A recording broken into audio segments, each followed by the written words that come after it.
Hi everyone, welcome back to my another mini vlog. আজকে তোমাদের সাথে what I it in a day video share করব। সকালবেলা আমি খেয়ে নিয়েছিলাম ছাতুর শরবত। তারপর স্নান করে পুজো দিয়ে এসে আমি করে নিচ্ছিলাম ব্রেকফাস্ট। ব্রেকফাস্টে আজকে ছিল 2টো ডিম সেদ্ধ, অল্প লিচু আর শশা। আজকে লাঞ্চে স্পেশাল মেনু রয়েছে। আজকে বাড়িতে বানানো হয়েছিল ফ্রাইড রাইস আর চিকেন কষা। তো লাঞ্চটা একদম জমে গেছিলো। তার সাথে ছিল আবার টক মিষ্টি দই আর rasgulla.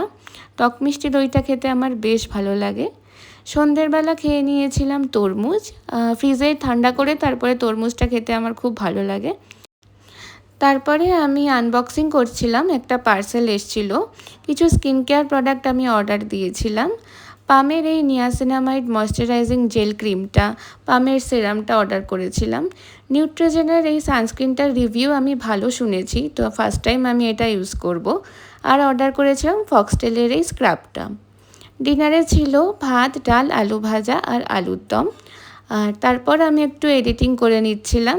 This is it for today's blog. ভিডিওটা ভালো লেগে থাকলে প্লিজ সাবস্ক্রাইব করে দিও আমার চ্যানেলটা, এরকম আরও ভিডিও দেখার জন্য।